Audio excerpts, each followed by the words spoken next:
Some men in black suits forced their way into your workplace and asked you to save the life of a ruthless mafia or you lose your life. What would you do in her situation? Blood shouldn't pool that fast. Elena watched the crimson spread across the gurney's white sheet, her fingers already reaching for the trauma scissors before her mind caught up. 14 hours into her shift, she'd learned to trust her hands more than her exhausted brain. Gunshot wound. Upper abdomen. The EMT's voice cracked. We tried to stabilize him, but the doors slammed open. 4 men in dark suits flooded the hallway, their movements coordinated, predatory. The EMT stepped back, hands raised. Everyone out. The lead man's voice carried the weight of someone used to obedience. Not a request. A decree. Elena's scalpel clattered against the metal tray. This is an operating room, not. Lock it down. He wasn't speaking to her. 2 men moved to the doors.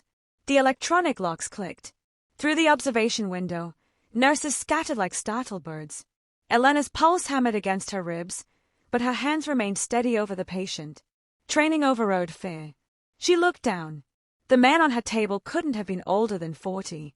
Even unconscious, his face held a severity that made her fingers hesitate. Sharp jaw. A thin scar bisecting his left eyebrow.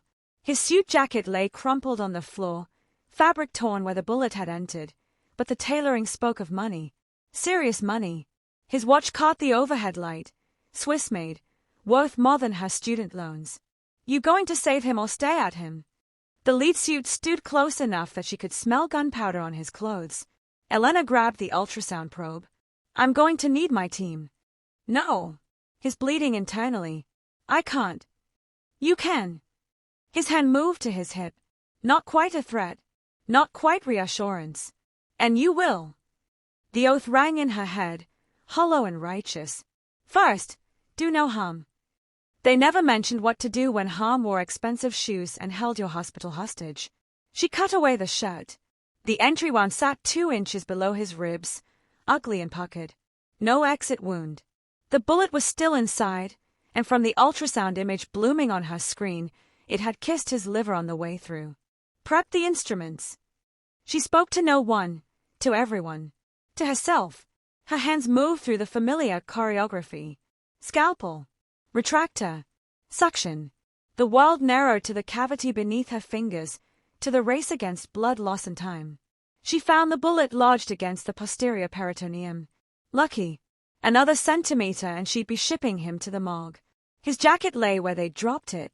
As she reached for fresh gauze, something glinted from the inside pocket. Small. Metallic. Wrong.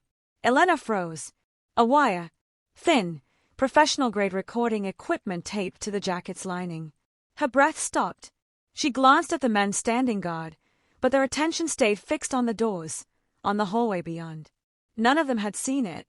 Either this man had been investigating someone dangerous enough to require covert surveillance, or someone had planted evidence to ensure he never left this hospital alive. Both options made her an accessory to something she couldn't begin to understand. She covered the wire with the jacket and kept working. 20 minutes later, she began closing. The sutures pulled neat and tight across the incision. Professional. Clean. The machines beeped their steady reassurance. He'd survive. His eyelids fluttered. Elena leaned closer, checking his pupils. His eyes opened. Dark. Sharp. Utterly aware despite the anesthesia that should have kept him under. He looked at her, not past her, not through her. At her. Like he was cataloguing every detail.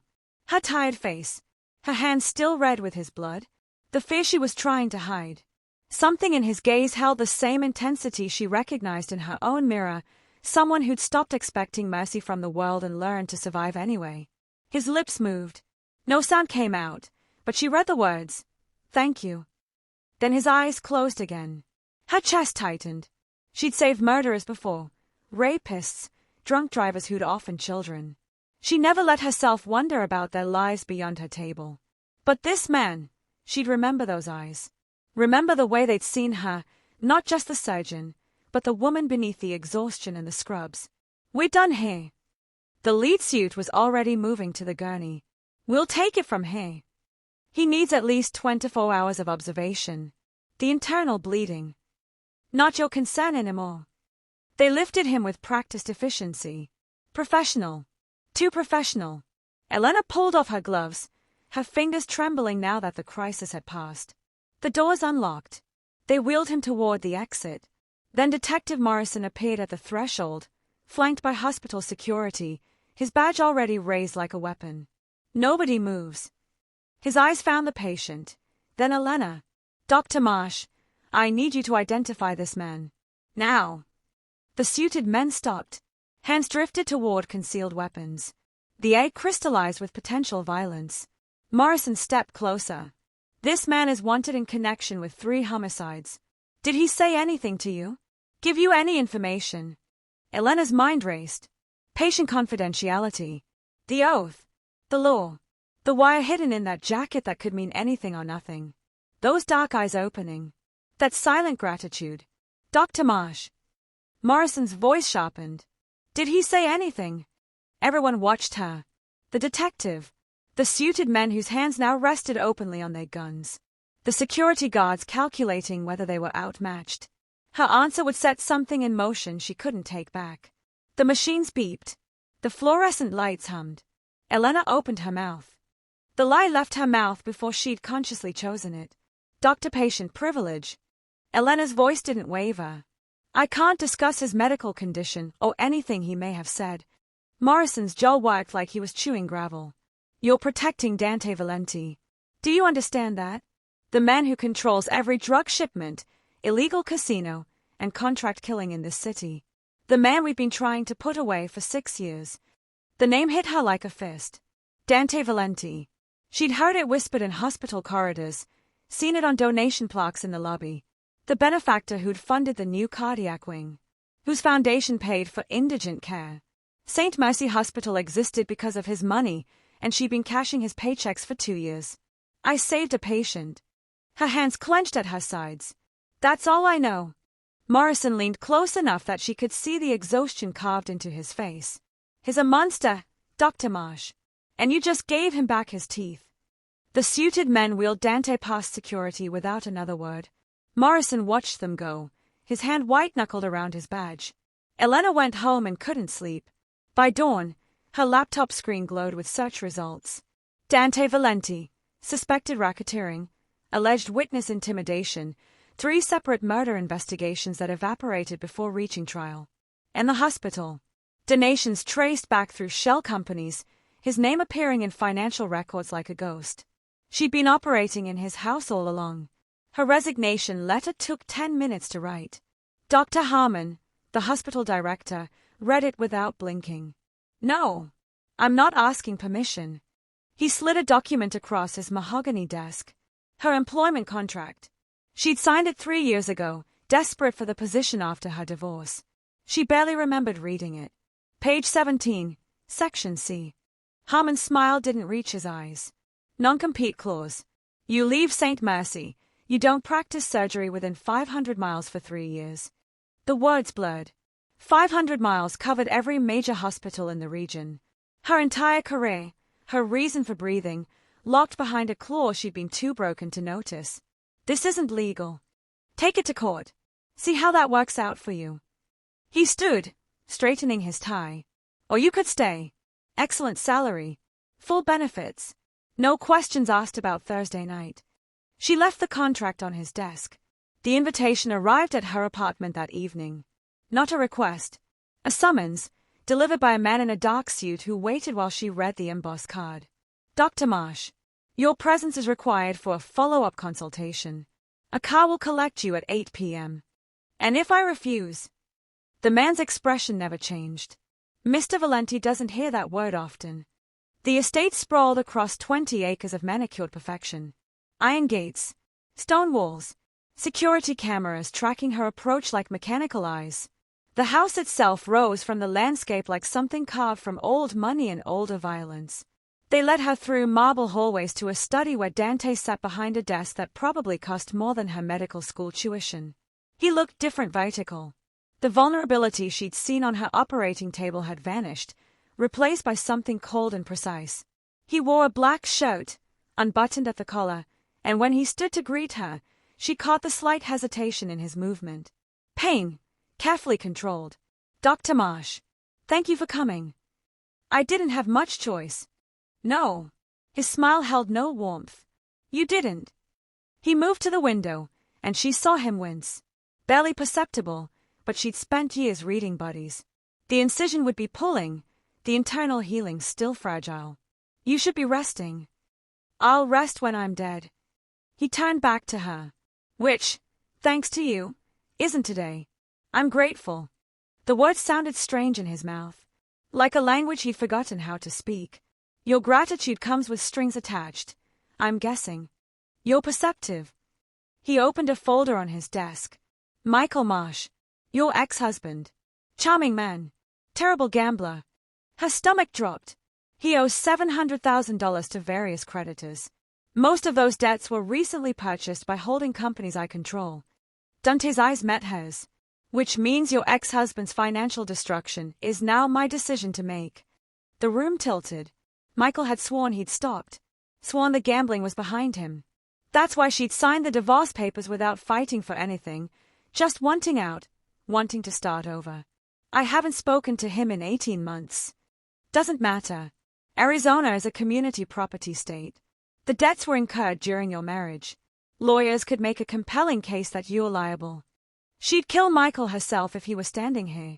Instead, she faced the man whose life she'd saved, who was now holding her as hostage. What do you want? 6 months. You work as my private physician. Discreet, available, loyal. He paused. In return, I forgive the debts. All of them. And when our arrangement ends, you get a recommendation that will open doors at any hospital in the country. And if I refuse, then I call in the debts. Your wages get garnished. Your credit destroyed. Your career strangled by legal fees and bankruptcy. His voice never rose, never hardened. He delivered the threat like a diagnosis. Clinical. Inevitable. Choose. She watched him lean against the desk, watched the way his breath caught. He needed her. The realization settled in her chest like a stone. For all his power, all his control, he was still a man recovering from a bullet wound. Still vulnerable. You're in pain. His expression shuttered. Don't mistake necessity for weakness, doctor. But she'd already seen it. The crack in his armor. The humanity he was trying to bury beneath cold calculations and colder threats. 6 months, she heard herself say. Then I'm done. Agreed. The car drove her home through empty streets. She watched the city lights blur past, trying to understand how saving one life had destroyed hers. The impact came from nowhere. Metal screaming. Glass exploding. Her head cracking against something hard. Then darkness.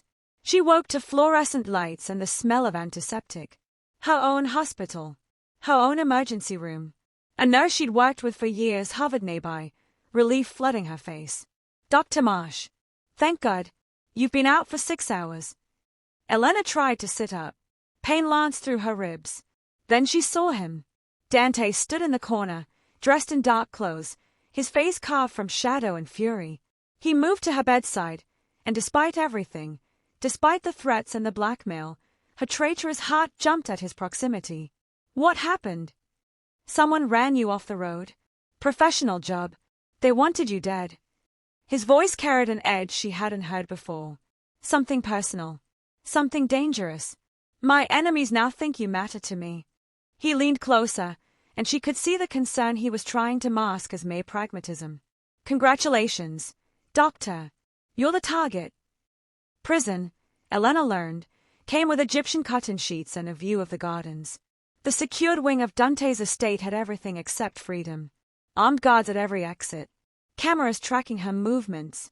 Her phone confiscated for security purposes. She was a guest who couldn't leave, a doctor who'd become the patient's most valuable possession. The wound checks happened every morning at 9. Dante sat shirtless in his study while she peeled back the dressing, her fingers brushing skin that radiated heat. The incision was healing cleanly, but she took her time checking for infection, and he never told her to hurry. The silence between them had weight now, substance, like something waiting to ignite. You're recovering well. Her voice came out quieter than she intended. Thanks to you. His eyes followed her hands. Again. She stepped back before the proximity could unmake her professional composure. On the fourth day, she heard laughter. It came from the garden, bright and unexpected in this house of shadows. Elena followed the sound to find a girl chasing butterflies through rose bushes, her dark hair flying. 9 years old, maybe 10. She moved with the careless joy of childhood until she stumbled, and Elena saw her press a hand to her chest. Sofia. Dante's voice cut across the garden. He moved faster than his healing wound should allow, catching the girl before she fell. What did I tell you about running? Papa, I'm fine. But her breathing came too quick, too shallow. Elena was already beside them, fingers on the girl's wrist, counting the irregular pulse. How long has she had the arrhythmia? Dante's face closed.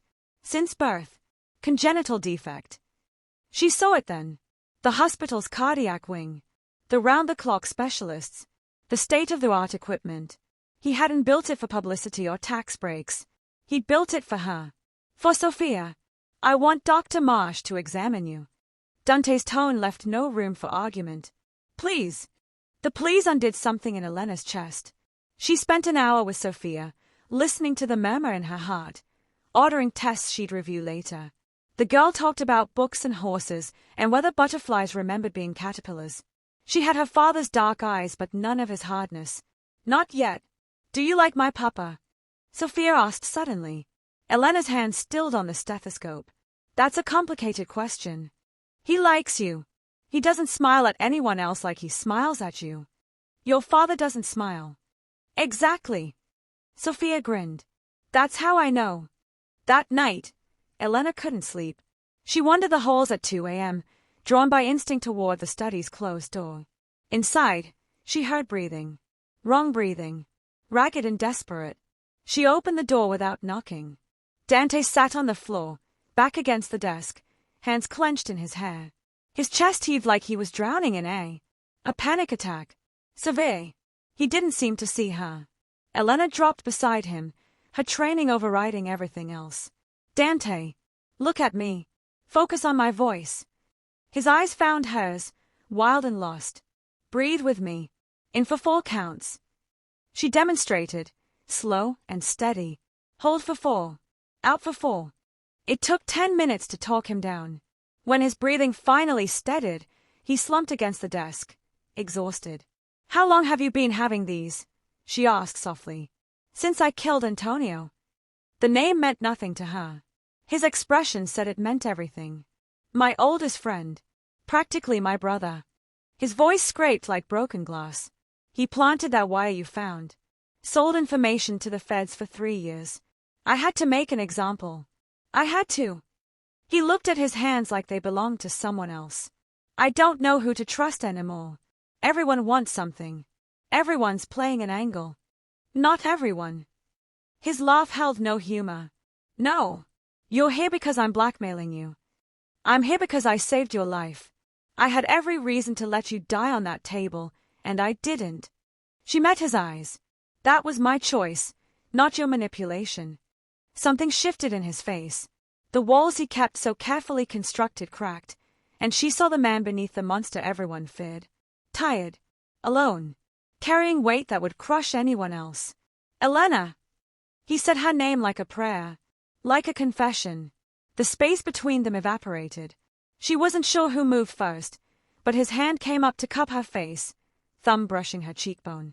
His touch was gentle, tentative, nothing like the man who'd threatened to destroy her. Her phone buzzed. She'd forgotten she'd hidden her old phone in her medical bag. The guards had missed it. The message glowed on the screen. Meet me. I have information about Valenti. Morrison. She read it 3 times, her heart hammering for entirely different reasons now. She met the detective in a coffee shop 2 miles from the estate, slipping out during a shift change Morrison had somehow known about. He slid a folder across the table. Your ex-husband's debts. Dante didn't own them until after you saved his life. He bought them specifically. The shooting was real, but the rest. Morrison's eyes held pity. He chose your OR deliberately. The hospital he controls. The surgeon he'd researched. You were always the target, Dr. Marsh. Just not the kind you thought. The folder contained financial records, timestamps, proof. Dante had orchestrated everything except the bullet. He'd trapped her the moment she'd made the first incision. Elena drove back to the estate, rage building with every mile. She found Dante in his study, reviewing security reports. He looked up, and whatever he saw in her face made him stand. You planned this. All of it. You bought Michael's debts after I saved you. You forced me here. Elena, let me explain. You manipulative son of... The alarm screamed to life. Gunfire erupted outside. Glass shattered. Men shouting orders, boots pounding through hallways. Dante was moving before she could process, pulling a gun from his desk drawer. 'Cause law's men. He grabbed her arm. They found us. An explosion rocked the east wing. More gunfire. Closer now. Dante thrust the gun into her hands, his eyes fierce and focused. Sofia's in the panic room. 3rd floor, behind the bookcase in her bedroom. Get to her now. Lock yourselves in. Don't open the door for anyone but me. Dante. Go! Another explosion. The lights flickered. She ran. The first bullet missed her head by inches. Elena threw herself against the wall, heart hammering, as plaster exploded where she'd been standing. Gunfire echoed through the mansion like thunder trapped indoors. Men screaming. Glass shattering. The acrid smell of smoke filling her lungs. 3rd floor. Sofia's bedroom. The bookcase. She sprinted up the stairs, keeping low, her mind locked on one objective. Behind her, Dante's voice roared commands, followed by the staccato rhythm of returning fire. An explosion shook the foundation. She grabbed the banister to keep from falling. Sofia's door hung open. Empty room. Racing pulse. The bookcase, she whispered, finding the mechanism Dante had described. The shelf swung inward, revealing steel walls and lead lights. Sofia sat huddled in the corner, hands pressed over her ears, tears streaming down her face. Elena pulled her inside and slammed the door. The locks engaged with a heavy thunk. Bulletproof. Soundproof. Safe. Except Sofia's lips were turning blue. Can't breathe. The girl clutched her chest, her small body convulsing. Elena's medical training snapped into focus.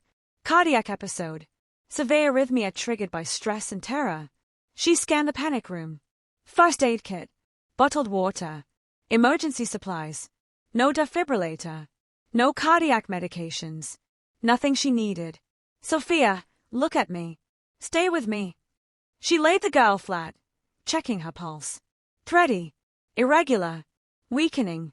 She ripped open the first aid kit. Aspirin. Bandages. Useless.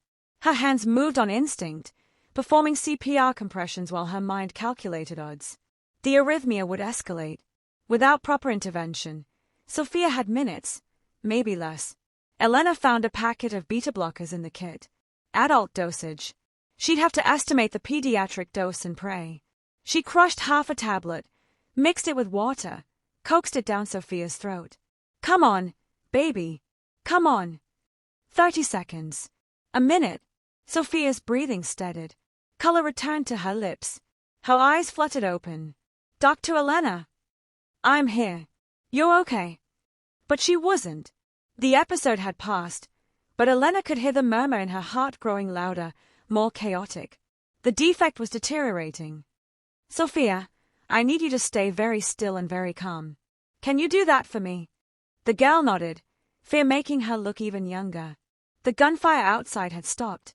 Either Dante had won or they were all dead. Elena waited, counting her own heartbeats, until the panel beeped. Dante's voice came through the intercom. It's me.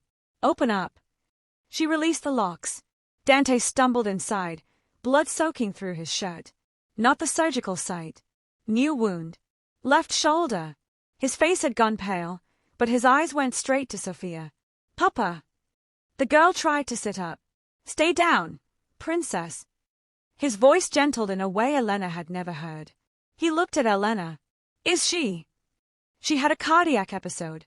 I stabilized her, but Dante, she needs surgery. Real surgery. Within the next few hours or the next attack will kill her. His jaw clenched.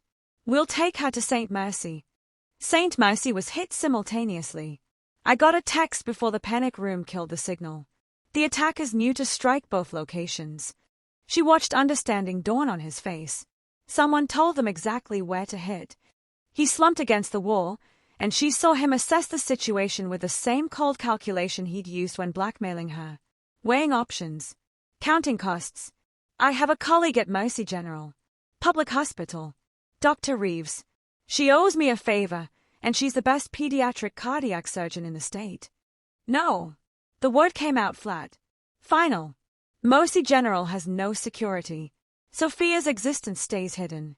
The moment my enemies know about her. She's dying, Dante. If they find out about her, they'll never stop hunting her. She'll spend her whole life looking over her shoulder, waiting for someone to use her against me. Elena moved close enough to smell the copper tang of his blood. Then you're choosing your empire over your daughter's life. Is that really who you want to be? His eyes met hers, and she saw him break. Just for a second. Just enough. How many men would you need to secure the floor? His voice came out hoarse. Dante. How many? Reeves can clear the surgical wing. Skeleton crew. I'll operate. You post your men at every entrance. She paused. It's a risk. Everything's a risk. He looked at Sofia, then back to Elena. Get her ready to move. Mercy General's surgical wing had seen better days. Fluorescent lights flickered. Linoleum cracked. But the equipment worked, and Dr. Reeves asked no questions when Elena arrived with an unconscious child and a dozen armed men. You have 2 hours, Reeves said quietly. After that, I can't keep this quiet. Elena scrubbed in, her hands steadier than her pulse. Through the observation window, she could see Dante standing guard despite his injury, his face carved from stone in desperation. She made the first incision. The surgery was delicate, precise. Sofia's heart was smaller than her fist, the defect more severe than the scans had shown. Elena worked with the focused intensity of someone who knew failure meant death. 90 minutes in, she was closing the final suture when she heard it. Footsteps. Wrong rhythm. Wrong weight. She looked up. Detective Morrison stood in the scrub room, his reflection visible through the glass. He wasn't in his usual rumpled suit. Black tactical gear. Gun drawn. Elena's hands never stopped moving. 1 more suture. 2 more. Morrison entered the OR, and suddenly his presence made terrible sense. The rival syndicates' perfect timing. The simultaneous attacks. The way he'd known about the debt purchase. You're on Kozlov's payroll. Was. Past tense. Morrison's smile held no warmth. Kozlov's dead. I killed him an hour ago. Now his operation's mine, and I have unfinished business with Valenti. Through the window, she could see Dante turning. Too far away. Too injured to move fast enough. Where are his men? Elena tied off the last suture, dealing with a situation 3 floors down. Bomb threat. Anonymous tip. Morrison moved closer to the operating table. To Sofia. Finish the surgery and I kill you both. Walk away now, and I'll let you disappear. New identity. Clean slate. You can actually save lives instead of patching up monsters. Elena looked at Sofia's sleeping face. This child who loved butterflies and asked impossible questions. Who'd been born into a world she didn't choose, with a father who'd built hospitals and ordered executions in the same breath. No. Elena. She's my patient. Not Dante's daughter. Not a bargaining chip. A 9-year-old girl who needs me. Elena moved between Morrison and the table. And I don't abandon my patients. She reached for the lock on the OR doors. Morrison raised his gun. Don't. She locked them anyway. You're making a mistake. Probably. Elena returned to the table, checking Sofia's vitals. But it's my mistake to make. For 20 minutes, Morrison paced like a caged animal while Elena completed her post-operative protocol. Checked the incision. Monitored the heart rhythm. Adjusted medications. She worked with deliberate slowness, buying time she didn't have. The heart monitor showed a steady, strong rhythm. Perfect. Surgery's complete. Elena faced Morrison. Now what? Now we negotiate. He moved to the doors, keeping his gun trained on her. Valenti wants his daughter back alive. I want compensation for the empire he's destroyed. Everyone gets what they want. He unlocked the doors. Dante stood in the hallway, swaying from blood loss, his own gun raised. Behind him, Nothing. No backup. No men. Just a wounded father facing impossible odds.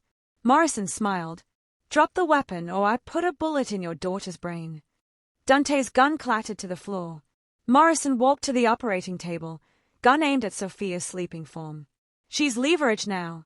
Insurance policy. You're going to transfer half your assets to accounts I designate, or... Elena stepped between them. You'll have to go through me. Morrison's smile widened. Gladly. The gunshot was deafening in the small room, the gun aimed at her forehead. 2 gunshots fired in the space of a heartbeat sound identical. Elena heard them both but only felt one. The impact spun her sideways, Morrison's bullet catching her in the shoulder before Dante's shot dropped the detective. She hit the floor hard, the sterile towel cold against her cheek. Above her, the surgical lights blurred into halos. Dante was there before she registered falling, his hands pressing against her wound with the same desperate precision she'd used on him weeks ago. Blood welled between his fingers. Her blood. Elena! Stay with me. Look at me. She tried to speak, but her mouth wouldn't cooperate. The ceiling tiles spun. Get a gurney. Dante's voice cracked like breaking ice. Now! His hands worked with surprising competence, applying pressure, elevating her arm. She wanted to tell him he was doing it right, that his field medicine training was showing, but darkness crept in from the edges of her vision. Don't you dare, he whispered against her hair. Don't you dare leave me. The last thing she saw before unconsciousness took her was his face, stripped of every mask he'd ever worn. She woke to sterile white walls and the steady beep of monitors. Her shoulder throbbed with each heartbeat. When she turned her head, pain lanced through her, but she found him anyway. Dante sat in a chair beside her bed, unshaven, exhausted, his injured shoulder bandaged but his vigil unbroken. Their eyes met, and something passed between them that had no name. Sofia! Her voice came out rough. Recovering. Asking for you every hour. His hand found hers on the blanket. You saved her life. Morrison. Alive. In police custody, singing like he's auditioning for the opera. Dante's smile held no humor. Turns out facing murder charges makes people very cooperative. He's confessing to everything, including framing you. My lawyers are making sure your name stays clear. Elena processed this slowly, her mind still foggy from painkillers. The hospital investigation will proceed. I've already started separating my legitimate holdings from everything else. He paused. I'm not a good man, Elena. We both know that. But I can be better than what I was. She studied his face, seeing the truth there. Not redemption. Not transformation. Just a man choosing a different path because someone had shown him it existed. I'm offering you freedom, Dante continued. All debts erased. Recommendation letters to any hospital in the country. A life far away from the darkness I bring. And Sofia. I'll find another doctor. Elena's laugh hurt her shoulder. You think I could walk away from her now? From a patient who needs ongoing cardiac care for years? I think you deserve a choice. A real one, not made under duress or blackmail. She looked at their joined hands. His thumb traced circles on her wrist, unconscious and tender. 6 weeks ago, this man had threatened to destroy her. Now he was offering her escape. I choose to stay. The words came easier than she expected. But on my terms. Dante went very still. I run the hospital. Full operational control. Complete financial transparency. Every donation, every expenditure, all of it clean and legitimate. She met his eyes. I'll treat Sofia and anyone else who needs care, but there's a wall between your business and mine. You don't cross it. That's asking me to give up significant control. I know. He studied her for a long moment, and she watched him calculate. Weigh costs. Count what he'd lose against what he might gain. Agreed, he said finally, but I want something in return. What? Time. Give me time to prove I can be the man you see when you look at me like that. Like what? Like I'm worth saving. Her breath caught. She hadn't realized she'd been looking at him any particular way, but maybe he was right. Maybe she did see something in him that others missed. Not goodness, exactly, but potential. The capacity for change. Time, she agreed. But Dante, I don't trust you completely. Not yet. Good. You'd be a fool if you did. 6 months passed like water through cupped hands. The hospital investigation concluded with Morrison taking the fall for financial irregularities.